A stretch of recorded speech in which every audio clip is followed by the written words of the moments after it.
be talking to the mayor of Basking Ridge, New Jersey. Katie, as you're an expert on the topic, can you differentiate between suburban and urban communities and what you would recommend living in as you've lived in both? Well, that is a great question.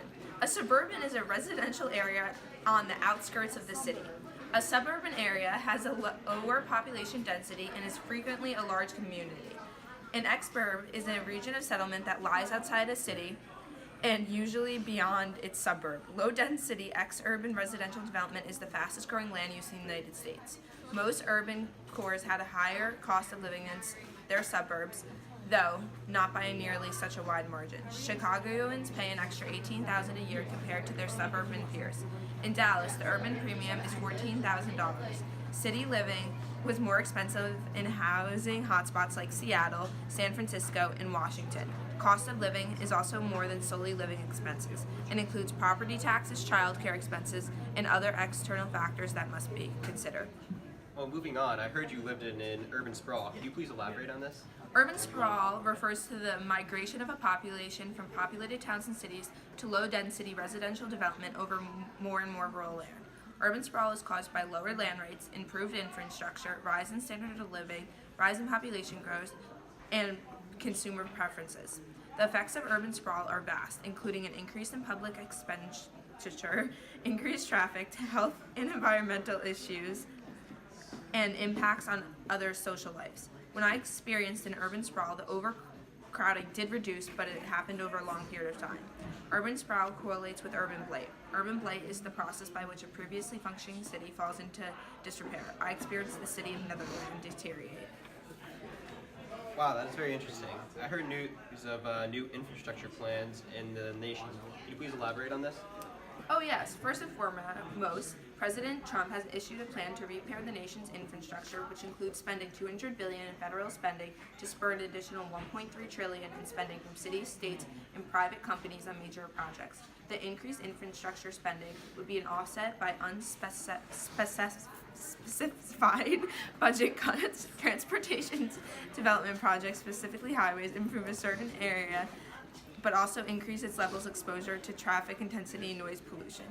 In simplicity, as residential land is expanding, cities need highways to clear traffic and accommodate for the number of people heading to the suburbs. While locations are undergoing highway engineering, one must consider future traffic flows, designs of intersections, geometric alignment/design, highway pavement materials/design, structural design of pavement thickness, and pavement maintenance.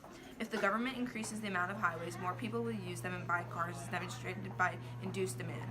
After cars, the Highway Trust Fund allows the nation to maintain proper roads, as the Transportation Fund receives money from a federal fuel tax of 18.4 cents per gallon on gasoline and 24.4 cents per gallon on diesel fuel. Also, zoning is segregation. Progressives behind New York's 1960 zoning ordinance regarded immigrants moving into northern cities to the suburb as undesirable. Thanks for being with us and telling us about urban and ex-urban land use. See you next time.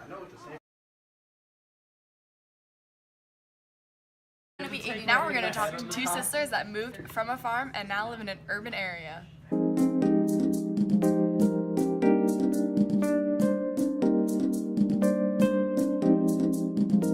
Hi girls, give us a little background on your life. When we were young girls, we lived in the Colorado desert in California near rangelands, which are dry, open grasslands that are used for cattle grazing, and they're very susceptible to fires because of the semi-arid climate, but if overused, can lose its biodiversity. The Taylor Grazing Act of 1934 halted overgrazing, which is what rangelands are used for, and converted federal rangelands from commons to a permit-based grazing system. This limits grazing and avoids tragedy of the commons. Can you tell us a little bit about what the Bureau of Land Management has done? Sure. The BLM has set aside land that is specifically used for grazing, mining, timber harvesting, and recreation use.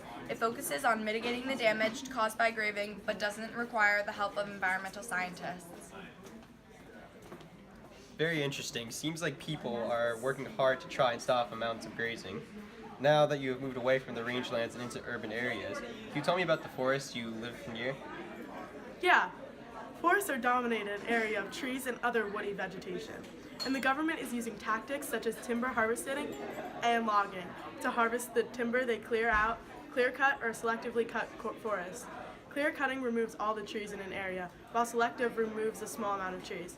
Logging uses the fallen trees and prepares the timber from the already fallen trees. Deforestation is a big problem, especially in the Amazon rainforest today, where people are stripping the land of its trees. But to counteract this, people are developing reforestation with tree plantations, so they are replanting trees that have been wiped out.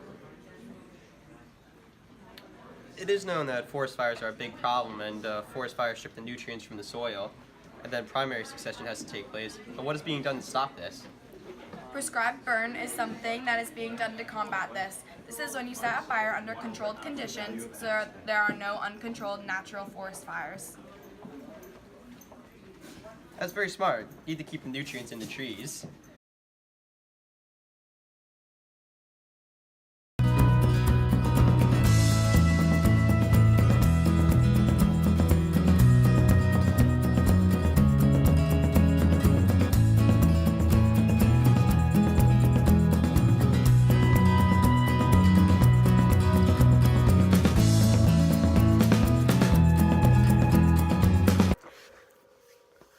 And we're live with Thomas Kirby, a New Jersey land expert. Thomas, how has agriculture affected the land in New Jersey?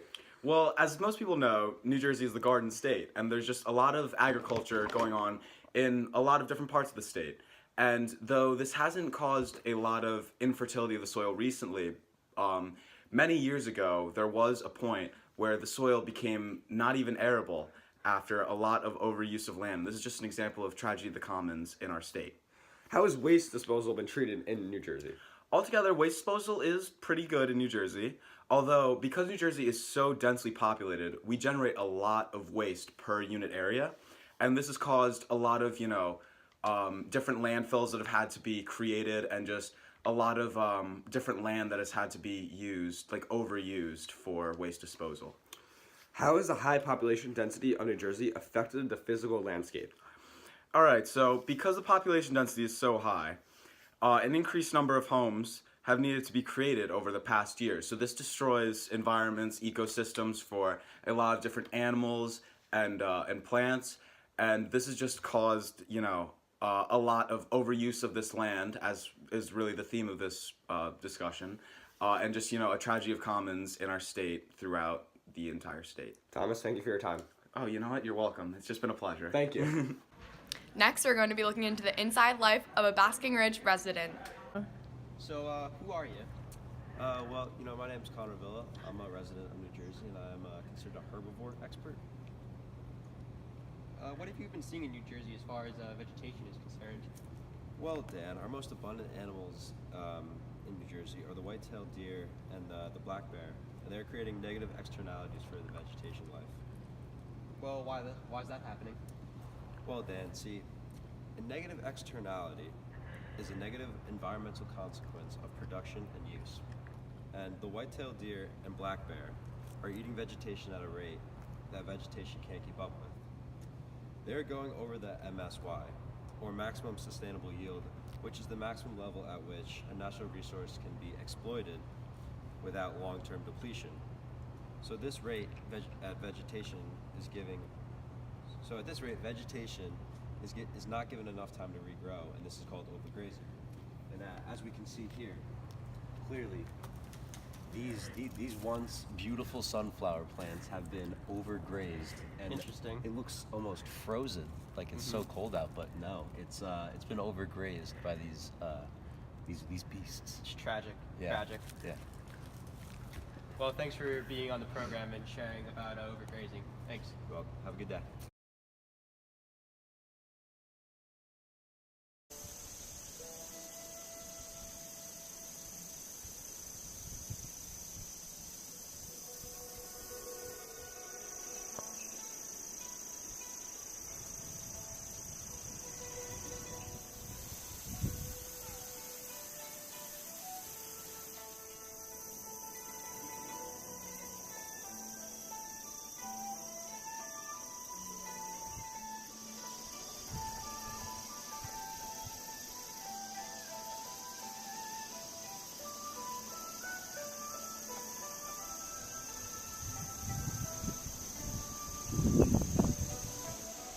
pathway on the trail is elevated.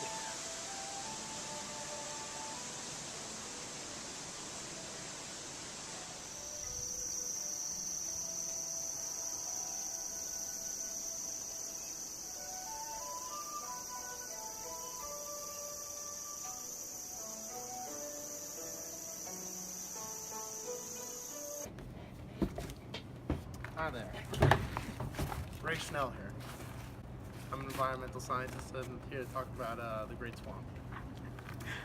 So, was that Great Swamp as big of a deal as it is now before the Jetport proposal?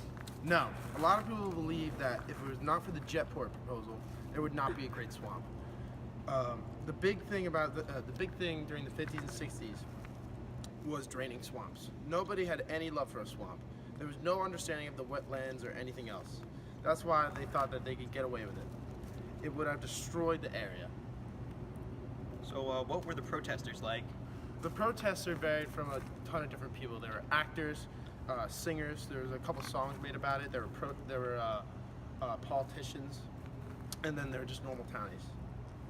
So, can you tell me some of the details of the Jetport proposal? This Jetport proposal would have been the biggest one in New Jersey, and it would have and it was made to accommodate for like the growing New York City at the time. So it would have totally destroyed the area and swallowed up the entire swamp. So, what movements were created in order to protect the Great Swamp? Well, so there was the Great Swamp Watershed Association, and that was created to protect the wildlife and habitats in the Great Swamp and protect its integrity. So, what does the Great Swamp Watershed Association do exactly? So they are basically an organization. They are funded by donations, and they are just there to protect everything in the Great Swamp and everything about the Great Swamp. So they basically fund movements to like protect it from hunting, protect it from habitat destruction, stuff like that. Well, very informative. Thanks for coming and telling a little bit about the Great Swamp. No problem.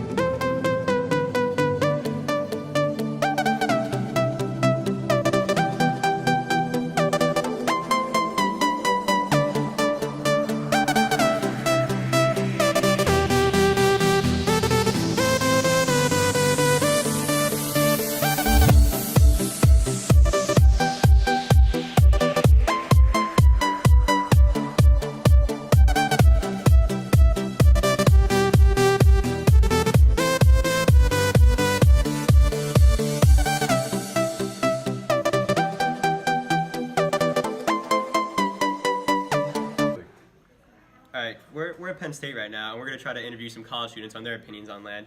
Excuse me, can I interview you about the land? Yes, sir.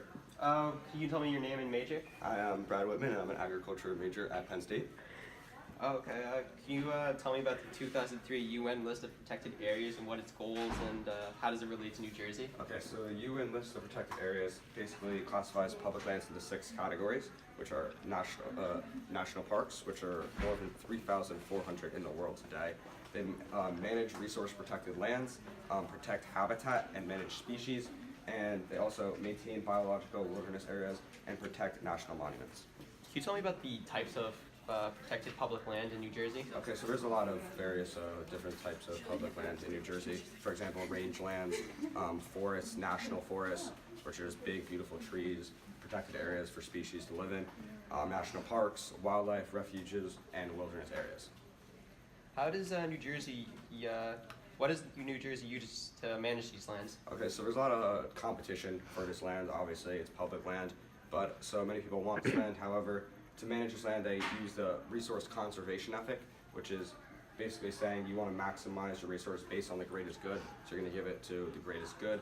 Its primary focus is on obtaining health of natural world, and in its forest, habitat, species, and other areas. It also uses the multiple land use tactic, which refers to the use of land for more than one thing. The term might also use for the use of associated bodies of water around New Jersey at recreational purposes. Essentially, you're using using land for more than one purpose, like grazing of livestock and something else. What agencies manage these lands? 95% of federal lands are managed by four services: the Bureau of Land Management, the U.S. Forest Service, the National Park Service, and the Fish and Wildlife Service. In New Jersey, the Fish and Wildlife Service is mainly represented. Now we're going to talk to a demographer. Hello, who are you and what's your field of study? Hi, my name's Gabe. I'm an urbanologist here at Penn State, and I'm all about smart growth. Can you tell us a little bit about smart growth? Well, smart growth is planned economic and community development that attempts to curb urban sprawl and help environment conditions, and this helps cities flourish and develop economically. What are some cities that have adopted smart growth already? Well, a lot of these cities are on the coast of New Jersey, from Manasquan to Long Branch, and also some other cities are Jersey City, Newark, Elizabeth, New Brunswick, and even Trenton is starting to use some smart growth plans. What is the role of stakeholders in smart growth? Well, stakeholders have control over corporate resources and decisions about the environment, so these groups also help regulate urban sprawl and make sure the environment isn't used negatively, and make sure that we don't use up a lot of natural resources. What development methods help the population's sense of place? Transit-oriented development helps with sense of place, because then it makes sure that everything's close together, like trains are close to buses and stuff, so people don't have to go far away to go to different places, so everything's close together, which makes people know where they are. Are there any boundaries set to control urban sprawl? Urban growth boundaries are set in an attempt to control urban sprawl, and the area inside these boundaries is used for urban development, and the area outside these boundaries are used for agriculture. Thanks for being with us, Gabe, and telling us about smart growth. No problem.